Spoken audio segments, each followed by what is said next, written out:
Hello, we're in Malta, and I'm going to go through some icons. We had a trade fair in Malta at the weekend, and we sold past the collection of icons that we were offering.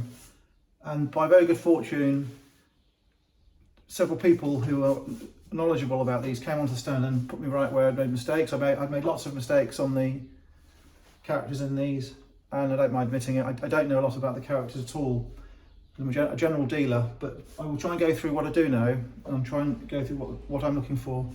So the fundamental difference here between all of those icons and that one there is that one is a touristic one, and the fundamental difference is it is a touristic size, which means the portable size.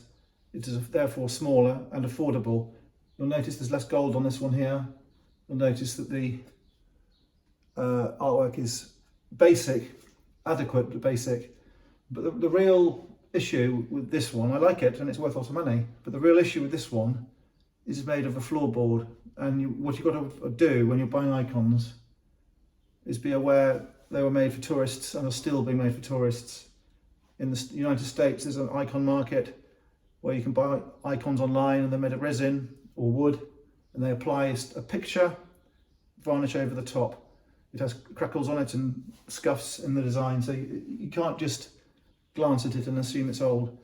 They are one of the most faked things of all. And so when I'm buying these things, I'm just trying to buy ones which are antique, meaning not necessarily 20th century. The designs are medieval, and I'm not expecting to find a medieval one, quite frankly. But I am expecting to find these fake ones, the old fake ones. This will probably be a piece of floorboard from 1880, judging by the size of it and the feel of it. And it's been made into an icon, perhaps in the 30s or 40s. I think it has got some age to it. And it's a stunning item. I think it's St. Nicholas. But that's what you've got to avoid. When you come to the other icons, you'll notice that apart from the size, there's more gold. They often have offset reinforcement. They often have obvious signs of wear, like woodworm, curvature. That's not something you can fake very easily. This one has a panel which is recessed, has an edge trim which is proud of the whole thing. It's actually not applied wood, it's just part of the finish. So you'll see there are varying degrees of decrepitude which give away the age. That is undoubtedly a very old icon, and I would put that one at about 1830.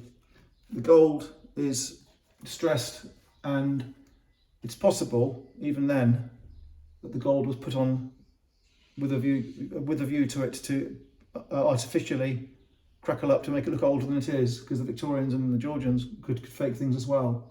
So I think the way it's split means that it is likely that was put on to make it age prematurely. This is a Greek one, so that is easy to identify because there is Greek on it. It has the wings, it says St. Michael in Greek, Archangel Michael.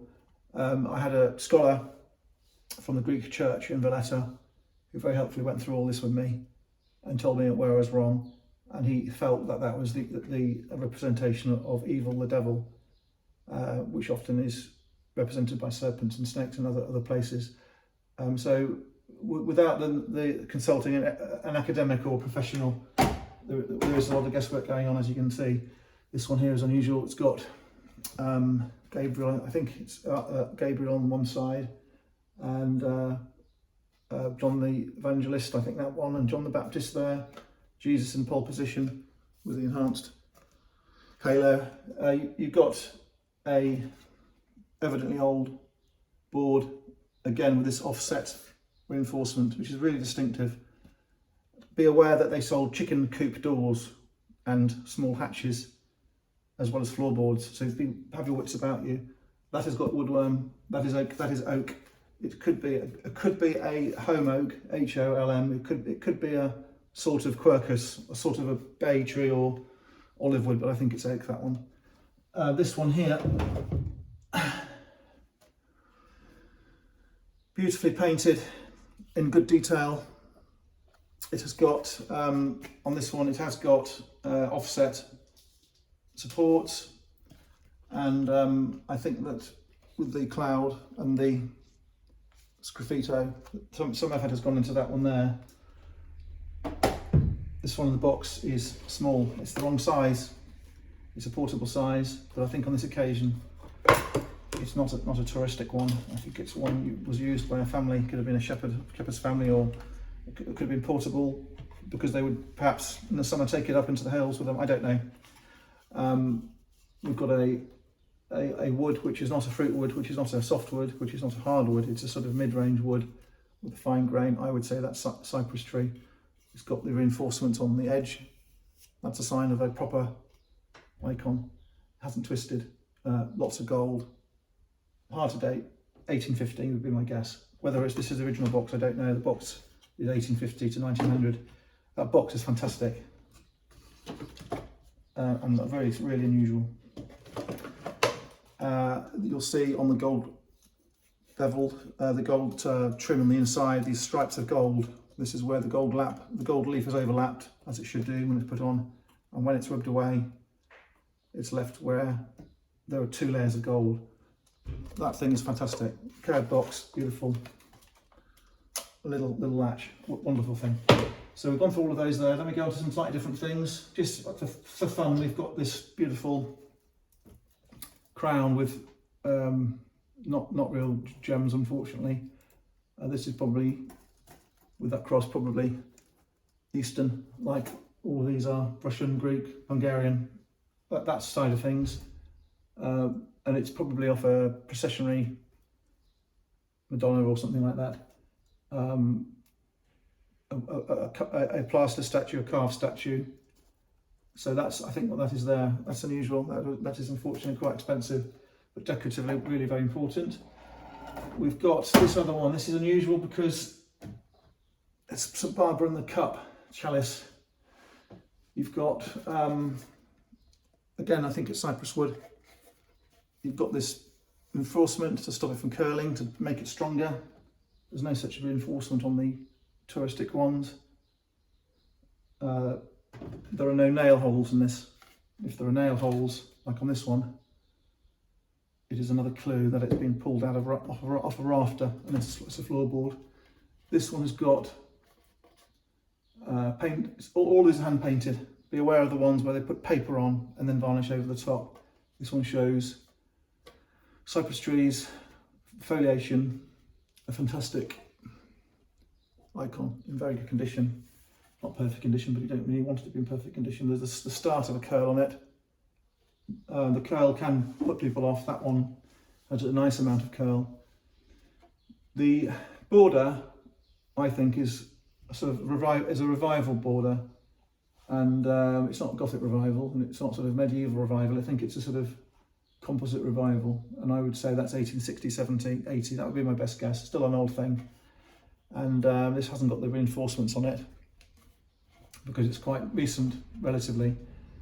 The thing about it is the painting is immaculately done and still stuck on well, and on the halo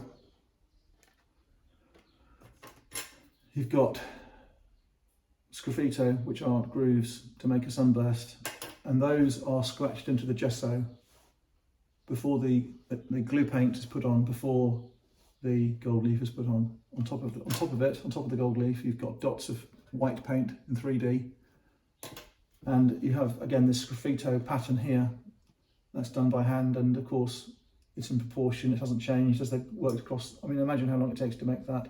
Panels with hand painted calligraphy, a lovely border. It's got a sort of Celtic look about it, but it's got nothing to do with Celtic stuff, I don't think.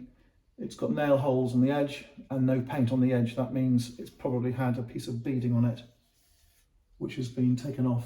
If they lost one bit, they probably just took the rest off. So it has had a beading on it, rather like that one, though this beading looks like it's out of the same piece of wood. So you can see these things are difficult, and you can see there's lots of room to make desperately bad mistakes and lose money. But I actually sold one to the Bishop of Malta on Saturday, and he spent a lot of time with me talking about them, and he of course has a detailed knowledge of what they stand for, even if he doesn't have a detailed knowledge of where they come from. and he bought one. He bought a St Nicholas of Myra, which was a beautiful item, and of course I did them a good price, as you'd expect. So these are icons. We have this crown. We have another thing just to show you while we're doing icons. This is not really an icon. It's a equally spectacular Christian item. Now again, this is not medieval.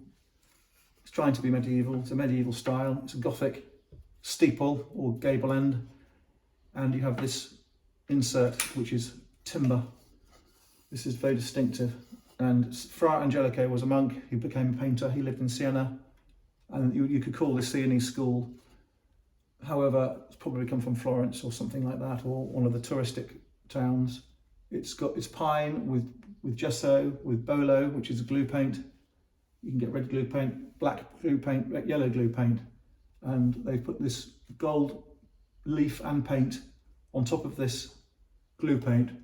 And unlike this one here, where the sgraffito was done underneath the bowl and the gold leaf, you have got the sgraffito, but you've also got punch work, which is this dotty stuff, which is done at the end, which is done after the gold leaf's put on, where they whack a blunt end into the gold that pushes it into the gesso.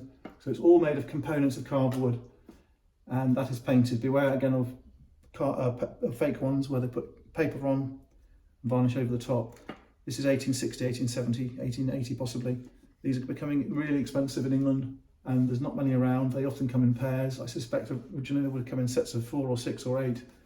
You find lots of matched pairs where they're not quite the same size. You get lots of pairs where they're not looking at each other. They're not opposing true pairs. But they're distinctive and decoratively. That is an extremely powerful thing to have in a scheme. I mean, that is incredible. I think they're wonderful things.